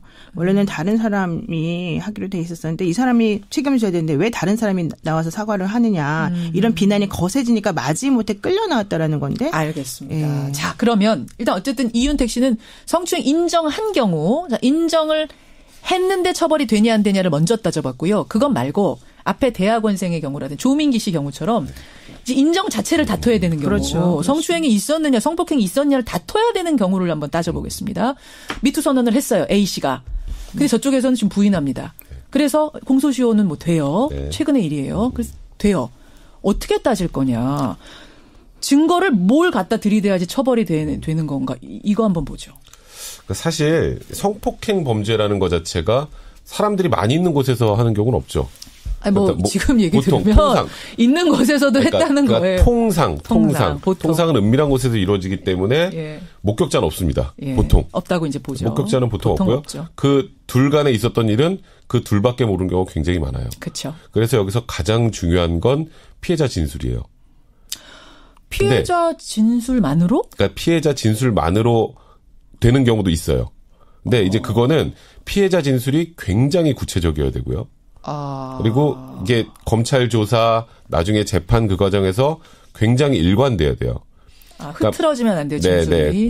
그런 내용들이 있어야 되고요. 디테일한 세밀한 부분까지. 네, 근데 과거에는 이제 성폭행, 그러니까 소위 말하는 강간이라고 하면 이제 저항할 수 없는 폭행이나 협박이 수반돼야 된다라고 이제 법적인 규정이 돼 있거든요. 그러니까 얼굴에 뭐 멍이 있다거나 뭐 그런 것들이 이제 증거가 되는데 요즘에는 그 정도 폭행 협박이 아니라 그냥 상대방 의사에 반한 성관계도 성폭행으로 인정하는 경우가 많아졌어요. 그래요. 그래서 제가 우스갯소리로 이제 오빠 믿지 시대는 끝났다. 오빠 믿지 하고 이제 같이 했다가 이제 뭐 다른 뭐 그런 상황이 되는 그래서 오빠 믿지 시대는 끝났다는 얘기를 가끔 하는데 지금은 과거와 다르게 피해자의 진술을 굉장히 중시하고 그 진술이 일관되고 이 사람을 굳이 저렇게 모함할 이유가 없는 상황이라면 인정해주는 추세로 많이 갑니다. 사실 제가 이걸 들어오기 전에 판례를 많이 찾아봤는데 2009년, 8년 이런 판례들 보면 어디 멍이라도 있어야 되고 CCTV라도 있어야 되고 확실한 증거가 있고 피해자 진술이 더해진 경우만 대부분 인정받았길래 저는 그런 건 줄 알았더니 예전에는 좀 그랬죠. 추세가 바뀐 거군요. 추세가 완전히 바뀌었고요. 그럼 CCTV 없어도 몸에 그럼요. 멍 없어도 증인 없어도 그럼요. 내 진술만 일관되다면 재판정까지 일관되다면 인정받는다. 그래서 예전에 얼마 전에 그 사건이 있었지 않습니까? 뭐 어렸을 때 그런 성폭행을 당했었었는데 그분이 성인이 된 다음에 사실은 고소한 사건이 하나 있었었어요. 그래서 그 뭐 남자분에 대해 부인했지만 이 사람이 어렸을 때 그 기억을 아주 구체적이고 생생하고 일관적으로 진술을 하니까 사실 옛날 일이기 때문에 뭐가 없을 거 아니에요. 증거 같은 건 없죠. 그러니까는 판사님이 사실은 이 증거를 그 피해자 진술을 들어보고는 이렇게 구체적이고 정확하게 진술을 하는 것을 보아서는 당신의 말이 맞겠다. 이래가지고 인정해준 사건이 있었었고, 그 사건 얘기하면서 아니 그 사람은 옛날 사건인데 처벌 받았다면서 왜 이윤택 씨는 안 됩니까? 이게 질문하실 수 있는데. 그러네요, 정말. 근데 그거는 이제 성폭력 처벌에 관한 특례법에 보면, 그러니까 성범죄 처벌에 관한 특례법에 보면 그 2010년에 이제 이 규정이 바뀌었는데 그 당시 미성년자였으면. 성년이 된 다음부터 고소기간이 다시 시작이 되는 거예요. 그쵸. 그러니까 그 기간을 그분은 맞췄던 것 같아요. 그래서 그런 예가 있었다. 알려드립니다. 청취자 문자 쏟아집니다.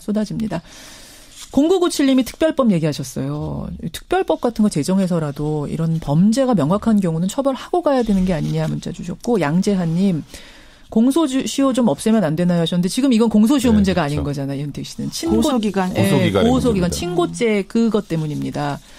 4522님, 0682님 등등이 이제 학계의 폭로 앞에 인터뷰 들으시고는 이런 식이라면은 연구실 출입문을 모두 투명문으로 교체해야 되는 거 아니냐. 정말 그렇게 한대요. 그래서 대학에서. 이분 이거 방송에 적합하지 않아서 제가 이걸 써도 되는 용어인지 모르겠습니다만 무슨 연구실이 순화해서 술집 같다. 순화해서 제가 지금 표현했습니다. 밀폐식 연구실을 없애버려야 될 지경이다. 이런 문자들 보내주시고요. 0416님, 아까 백 변호사님 생각에 동감합니다. 만약 법적으로 걸릴 문제가 전혀 없다는 것을 미리 알았기 때문에 저렇게 당당하게 기자회견하면서 법 얘기까지 한 게 아닐까라는 생각을 이분도 하셨다. 이런 말씀. 이런 사람들은 사회에 발 못 들여놓게 해야 된다. 0047님도 문자 주고 계세요. 자. 이번에 한번 논의해야 될 건 뭐냐면,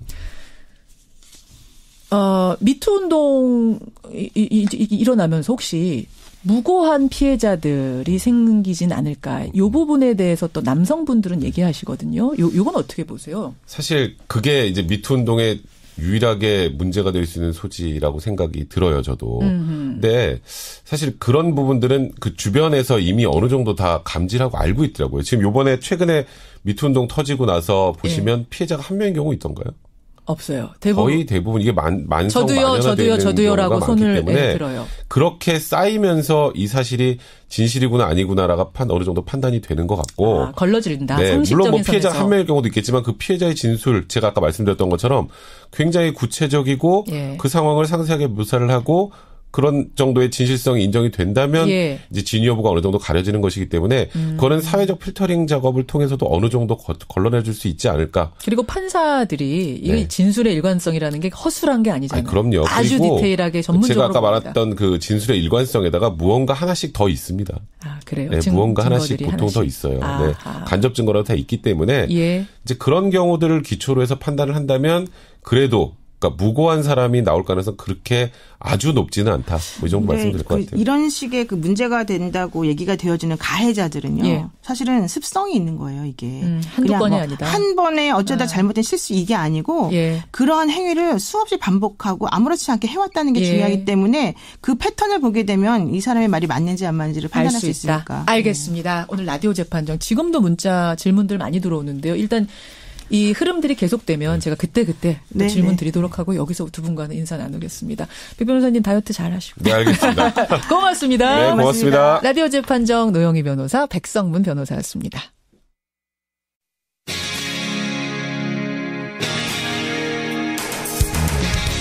여러분께서는 지금 CBS 라디오 김현정의 뉴스쇼를 함께하고 계십니다. 오늘도 화제 인터뷰는 평창으로 가보겠습니다. 어제 빙판 위에 울려 퍼진 우리의 가요 홀로아리랑 여러분 들으셨죠?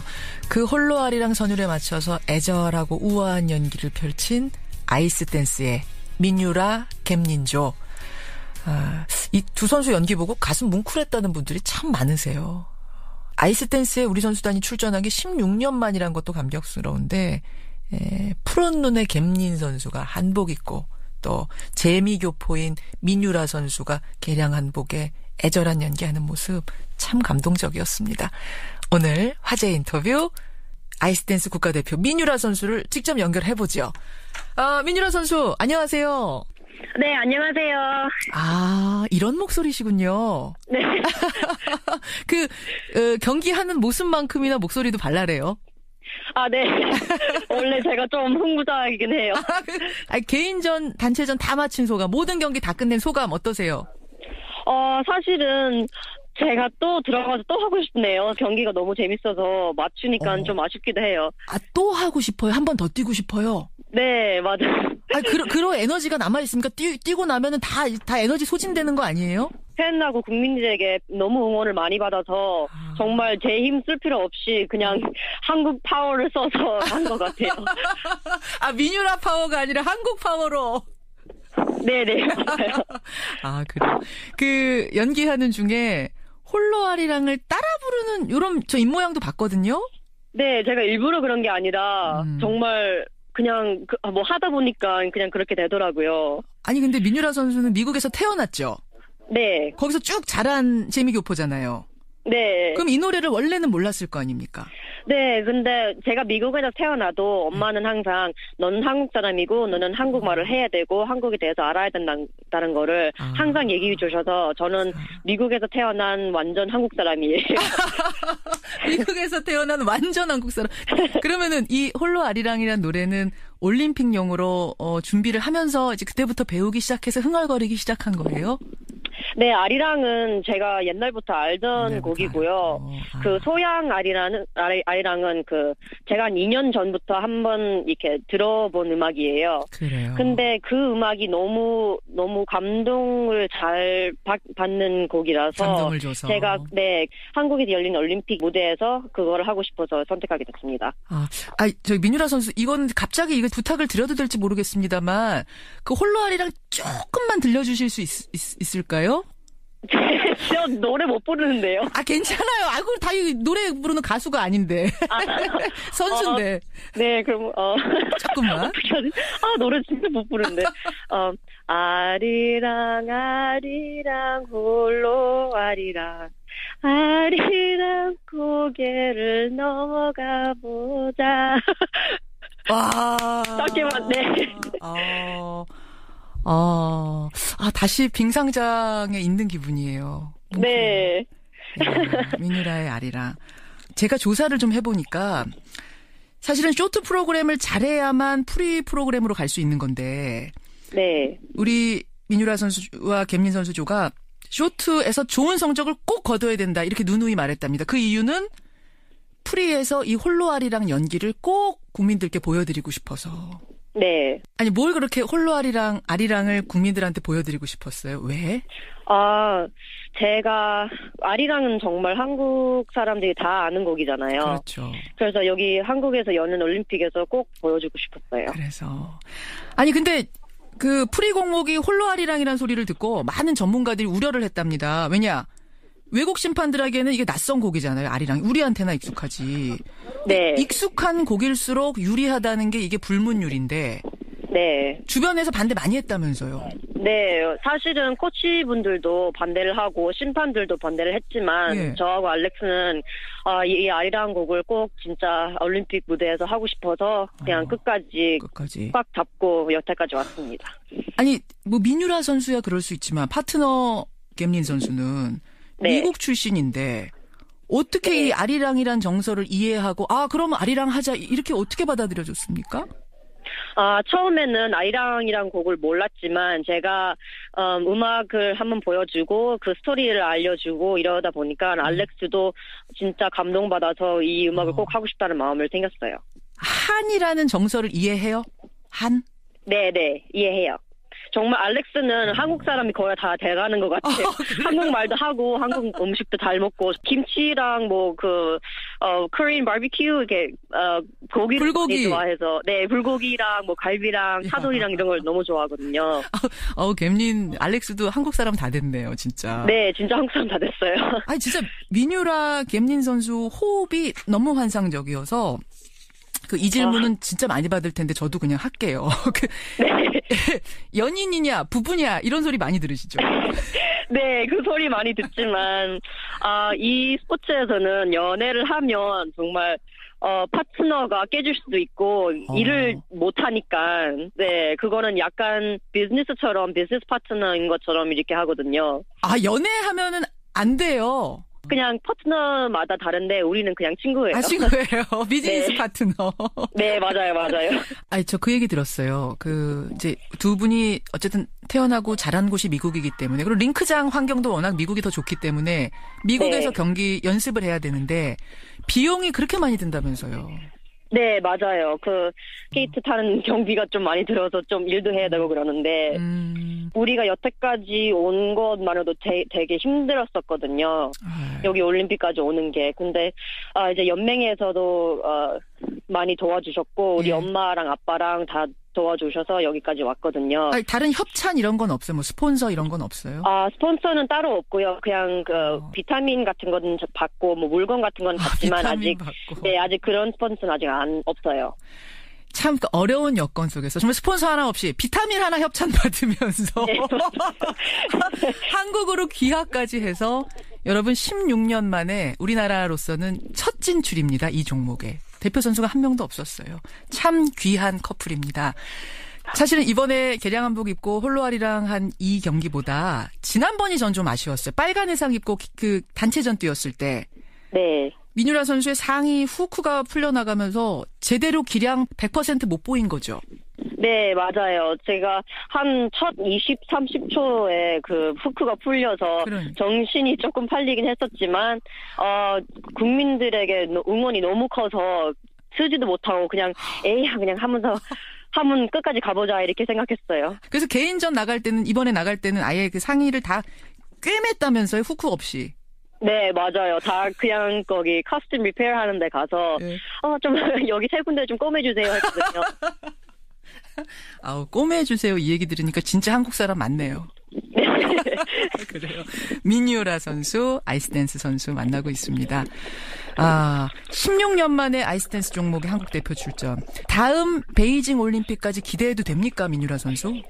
네, 베이징 올림픽 때는 제가 정말 더 실력을 더 쌓여서 메달 도전할 수 있을 것 같아요. 그때도 우리 갬린과 같이 가는 거예요? 네, 그렇죠. 같이. 목표는 금메달. 금메달. 저는 민유라 선수 너무 시원시원해서 좋아요. 감사합니다. 정말 유쾌한 선수, 에너자이저 같은 선수, 민유라 선수. 사실은 여러분 순위가 막 높진 않아요. 이번에 개인전도 18위.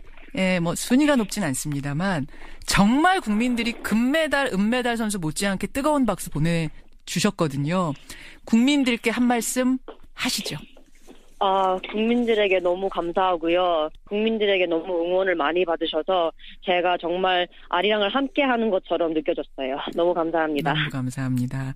아까 미국 돌아가면 또 직업을 갖고 일해야 된다 그러셨잖아요. 네. 무슨 직업? 갬린 선수는요, 코칭해요. 얼음에서 이렇게 애들 가리키는 거요. 아이들 가리키고, 우리 민유라 선수는. 그리고 저는 강아지 봐주는 알바 하거든요. 제가 강아지를 워낙 좋아하고, 또 사이드 접으로 알바를 하니까 괜찮더라고요. 그래도, 아이스댄스 우리나라에 하나밖에 없는 국가대표인데. 네. 연습하기도 모자랄 시간인데, 강아지 돌보는 알바 한다는 거는 저는 조금 속상하기도 한데요. 아니에요. 제가 재밌어서 하는 거예요. 그래요. 민유라 선수. 이번에 많은 분들이 응원해 주셨습니다. 이 스폰서도 많이 생겨서 돈 걱정 안 하고 열심히 연습에 매진할 수 있는 그날이 오기도 함께 기원하겠습니다. 네, 감사합니다. 예, 너무너무 잘하셨고요.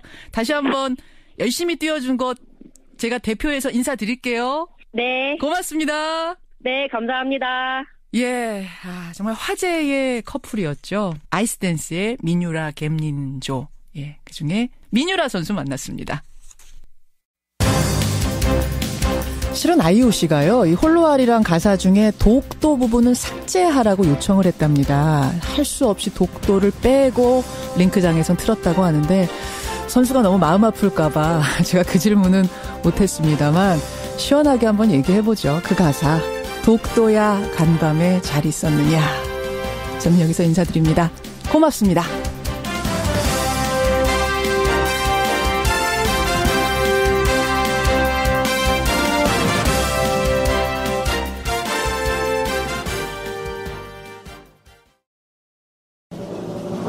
김현정의 뉴스 쇼.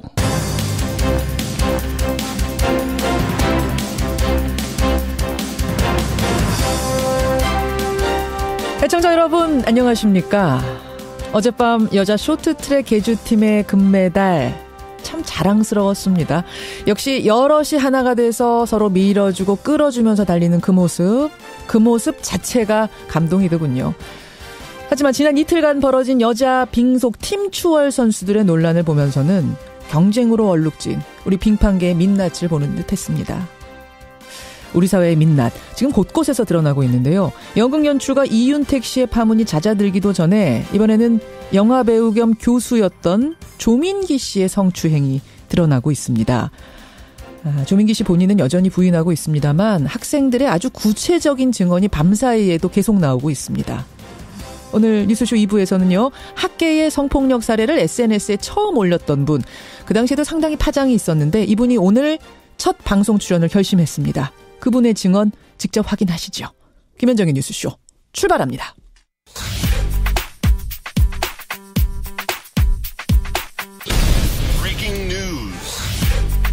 김현정의 뉴스쇼가 주목한 오늘의 포인트, 김정은 기자 나와 있습니다. 어서 오세요, 김 기자. 네. 첫 포인트, 금메달 레이스부터 체크해야죠. 어제 팀워크가 빛났습니다. 예. 쇼트트랙 여자 계주팀 역시 세계 최강임을 입증을 했죠. 최민정, 심석희, 김아랑, 김혜진, 이유빈. 맞습니다.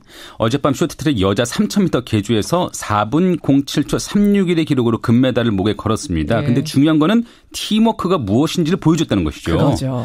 대표팀은 중반 들어서 2위로 올라가다가 다시 3위로 내려앉기도 했는데요. 그러다가 마지막 6바퀴를 남기고 김아랑 선수가 바톤 터치 없이 질주해서 2위를 탈환했습니다. 이후 심석희가 완벽한 위치에서 최민정을 밀어주고 최민정이 결국 중국을 제치고 1위로 올라선 거거든요. 잘했어요. 기억하시겠지만 앞서 예선 때는 경기 초반에 이유빈 선수가 넘어졌지만 바로 전열을 가다듬어서 올림픽 신기록을 세우게 됐지 않습니까? 기억합니다. 예, 이로써 어쨌든 우리 대표팀은 역대 8번 치러진 쇼트트랙 여자 계주에서 모두 6개의 금메달을 차지하게 됐습니다. 이게 스포츠죠. 네. 나만 잘났다가 아니라 이게 스포츠입니다. 이런 모습을 우리가 기대했던 건데 올림픽에서. 예. 최악의 팀워크를 보여준 팀도 있잖아요. 맞습니다. 그 여자 팀 추월 대표팀을 둘러싼 논란은 계속되고 있죠. 어제 대표팀 백철기 감독 또 김보름 선수가 기자회견을 했습니다. 경기 내용에 대해서 죄송하다면서도 팀 추월에서 뒤로 쳐졌던 노선영 선수를 두고는 본인 스스로가 마지막 주자를 그렇게 선택했다 이렇게 해명을 했습니다. 저도 이 기자회견 보면서 그랬나 보다라고 했는데 노선영 선수가 따로 인터뷰를 또 했다면서요. 네, 따로 언론 인터뷰에서 그런 사실이 없다 이렇게 반박을 했고요. 그러니까 김보름 선수와 감독의 얘기가 틀렸다. 네, 사실과 다르다 이렇게 얘기를 하면서 또 팀 안에서 대화도 없었다. 또 갈등은 이미 오래전부터 있었다. 이렇게 주장하기도 했네요. 참 안타깝습니다. 스피드 스케이팅 팀 주월 대표팀, 여자 대표팀. 오늘 7, 8위전이 예정돼 있잖아요. 네네. 과연 팀 내 분위기를 어떻게 수습해서 이 선수들이 뛸 수 있을지 모르겠습니다. 답답합니다. 다음 포인트 가죠. 네, 문화예술계 잇따르는 미투입니다. 배우 조민기 씨. 조민기 씨는 이제 문화예술계 사람이기도 하지만 동시에 교수라는 직책을 가지고 저지른 일이라서 학계이기도 해요. 네, 청주대 연극학과 교수를 했죠. 그 과정에서 성추행했다는 의혹이 잇따라 제기되고 있는 것입니다. 한 인터넷 커뮤니티 익명에서 의혹이 시작되는데요. 청주대 측이 이미 지난해 말 피해 신고를 접수받고 조민기 씨를 강의에서 배제한 사실도 뒤늦게 알려졌고요. 면직했습니다. 네. 이에 대해서 조민기 씨는 근거 없는 루머다 이렇게 반박을 하고 있지만 학생들은 계속 추가 폭로를 잇따르고 있어요. 오피스텔로 불러내서 강제 추행을 했다 이런 폭로가 계속 이어지고 있고요. 앞서서 이윤택 씨의 성추행 파문으로 도마 위에 오른 연극계에서도 또 다른 거장들에 의한 성추행이 있었다 이런 주장도 계속 잇따르고 있는 상황입니다. 지금 연출가 오태석 씨의 의혹 실명까지 거론되면서 뭐 논란이 되고 있는 상황, 파문이 끊이지가 않고 있는데 제가 아까 예고드린 대로 2부에서 그 학계 성추행을 폭로하고 나선 분. 이야기를 좀 직접 들어보시죠. 네. 마지막 포인트 짧게 갑니다. 네, 어금니 아빠 이영학 씨가 오늘 1심 선고를 받습니다. 1심 선고. 네, 큰 충격을 줬던 사건입니다. 딸 친구를 상대로 성추행, 살해, 사체 유기가 있었고 이영학은 아내에게 성매매를 강요하기도 했죠. 그 과정에서 폭행당한 아내가 투신해서 숨지기도 했습니다. 그렇죠.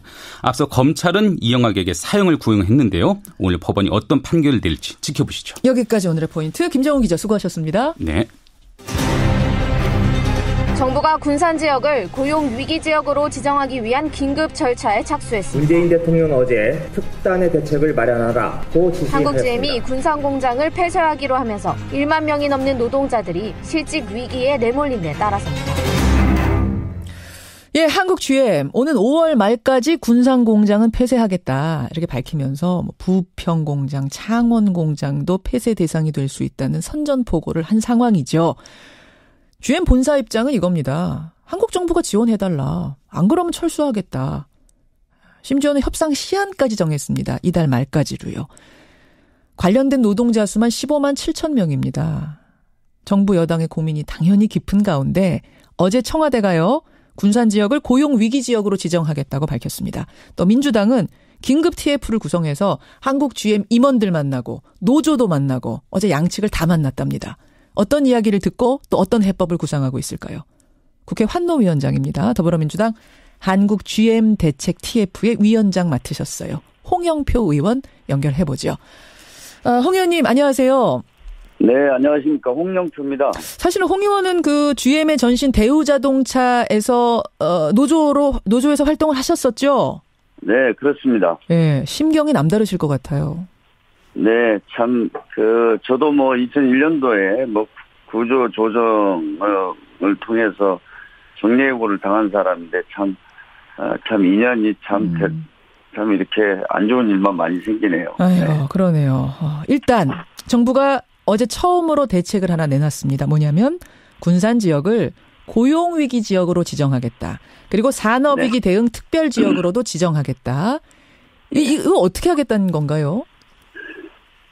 우선 아시겠지만 군산 지역은 최근에 이제 GM이 폐쇄하겠다. 이 전부터 한 3년 전부터 가동률 20% 미만으로 떨어졌습니다. 예. 그러면 일주일에 하루나 이틀밖에 일을 하지 않았거든요. 그렇죠. 그래서 사실은 임직원들의 고통은 말할 것도 없고 지역 경제가 아주 나빠졌죠. 그래서 일단 고용 위기 지역은 만약에 대량 실업이 발생하게 되면 정부가 행정, 재정, 금융적인 지원 이런 것들을 하겠다는 것이고요. 과거에도 대우조선이라든지 조선산업 구조조정 과정에서도 그런 것이 발동이 됐었습니다.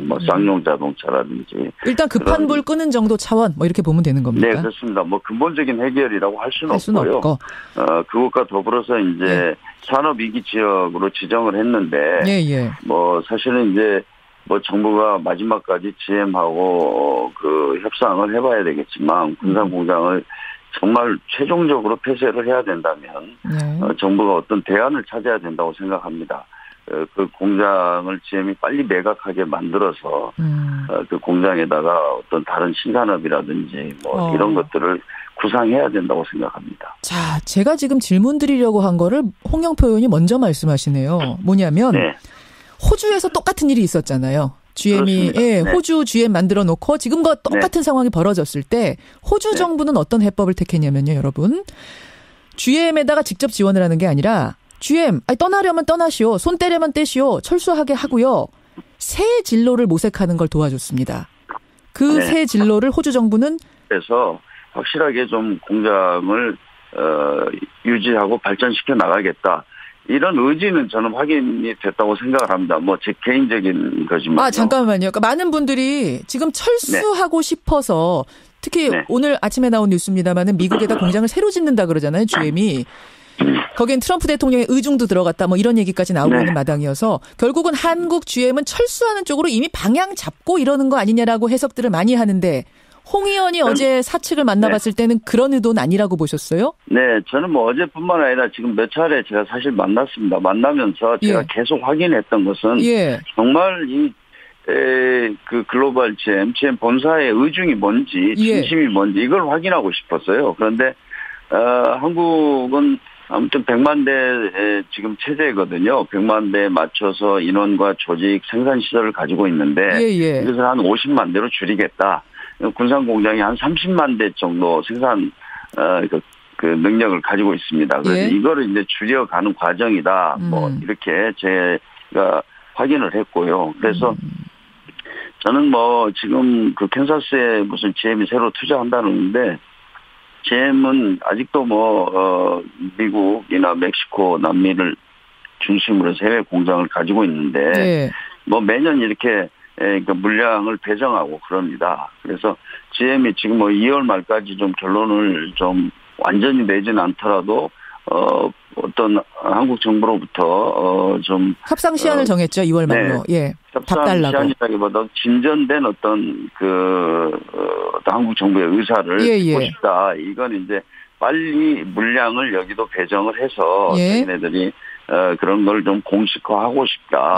그러니까 2월 말까지는 좀 그런 것들을 어느 정도 확인을 해야 조금만 짧게 확정을 짓겠다. 이런 이야기고 뭐 저는 뭐 그것을 협박이나 이런 것으로 받아들이지는 않았습니다. 협상 시한은 그러면 그쪽에서 제시한 시한이라는 건 의미가 없다고 보시는 거고 우리가 그것이 뭐 최후 통첩이다. 뭐 2월 말까지 안 하면 우리는 그냥 떠나겠다. 이런 건 아니라는 거죠. 알겠습니다.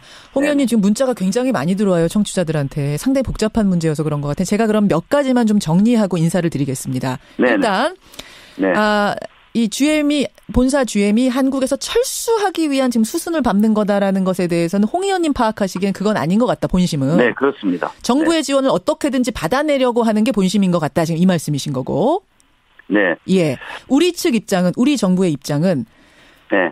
무조건 지원은 없다. 그렇죠. 그쪽에서 이 뭔가 확실한 자구책을 내놔야 지원이 가능하다. 이쪽인 거고, 가닥이. 안 되면 그게 안 되면 철수하려면 해라. 호주식 해법 우리는 가겠다라는 것까지 갖고 계시단 말씀이에요. 그러니까 한국 정부는요. 일단 가장 지금 부실의 큰 문제고 이걸 해결하지 않으면 안 된다고 하는 것이 부채 3조 2천억입니다. 이것에 대해서 GM이 책임을 져라. 이걸 책임지고 그 다음에 새롭게 이 공장에 신차종을 생산하기 위해서 개발하고 생산하는 투자해라. 비용이 들어갈 거 아닙니까? 그렇죠. 그것에 대해서 신규로 투자해라. 투자를 해서 일자리도 보존하고 이렇게 된다면 그 조건 하에서 한국은 투자를 검토해보겠다. 이런 거고요. 그다음에 지금까지 GM 본사와 한국과의 관계가 굉장히 불평등하지 않습니까? 이 구조를 개선해라.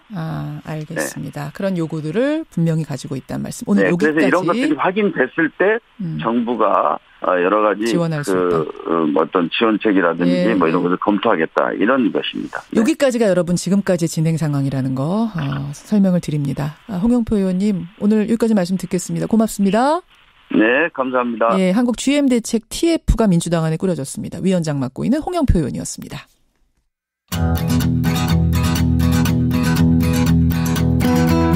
김현정의 뉴스쇼는 청취자 여러분의 참여로 이루어집니다. 트위터, 페이스북, 레인보우 게시판, 그리고 단문 50원, 장문 100원의 유료 문자 샵 1212, 우물정 1212 통해 참여하실 수 있습니다. 김현정의 뉴스쇼, 여러분과 함께 만듭니다.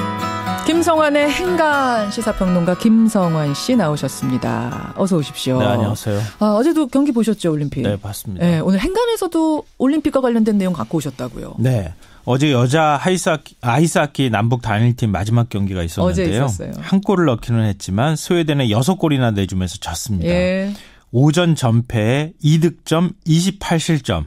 비록 성적은 초라했지만 이 단일팀 선수들이 끝까지 최선을 다하는 모습은 뭐 그 자체로 금메달감이었습니다. 저는요. 그 빙속 팀 추월 팀의 논란 보면서 진짜 중요한 건 성적이 아니구나.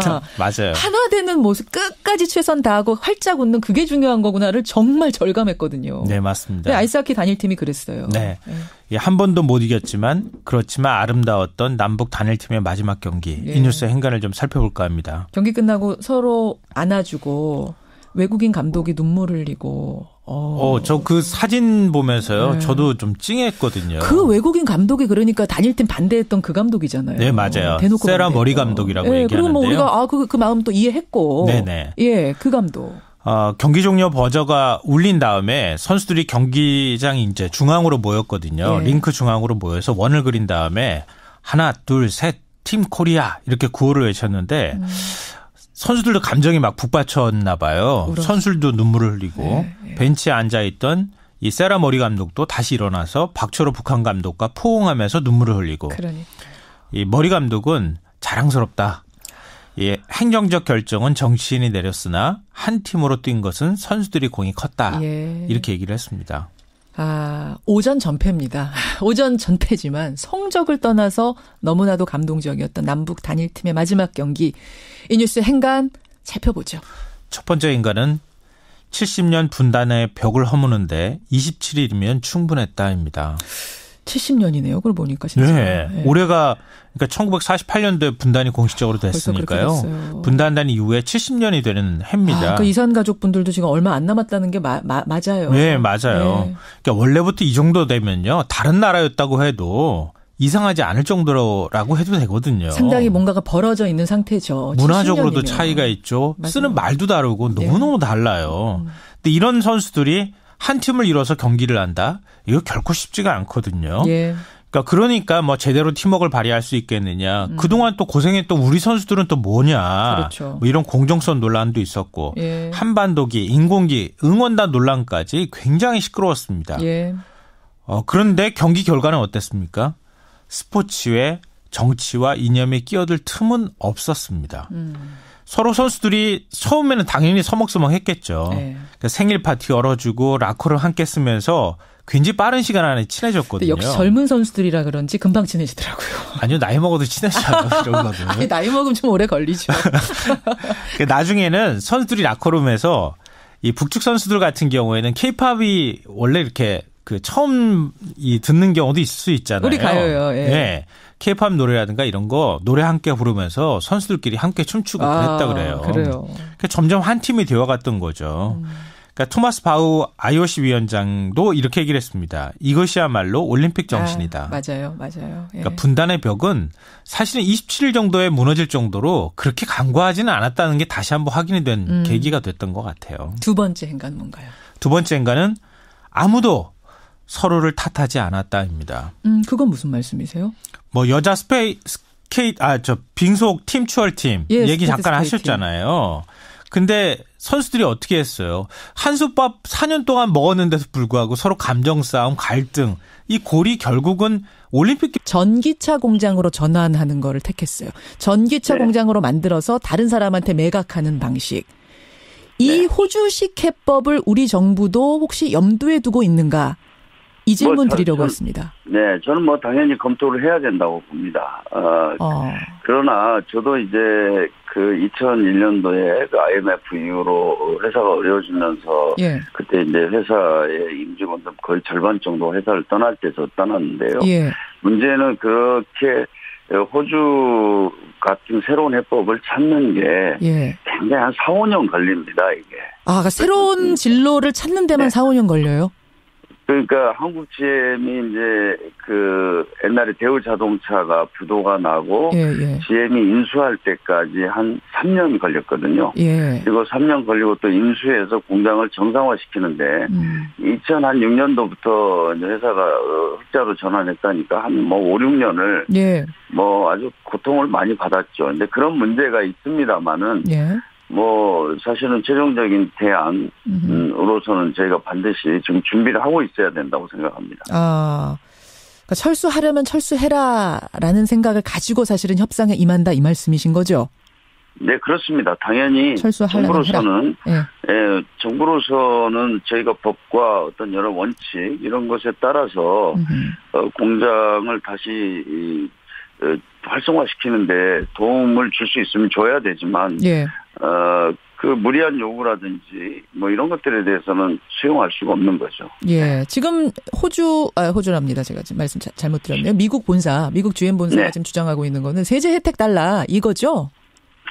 그러니까 이제 저희가 FDI라고요. 해외에서 직접 한국에 투자하는 투자금이 들어오면 그것에 대해서 저희가 세제상의 혜택을 주는 제도가 있습니다. 예, 그리고 그 해외 자본을 유치하기 위해서 그런데 지금 GM이 요구하는 세제상의 혜택이라는 거는 예. 그 FDI에 의한 그 제도가 되어 있는 것에 달라는 겁니다. 그런데 이 문제는 이제 처음 들어오는 게 아니에요. 기존에 있었던 회사지 않습니까? 그렇죠. 그래서 이제 그런 전례가 없었습니다.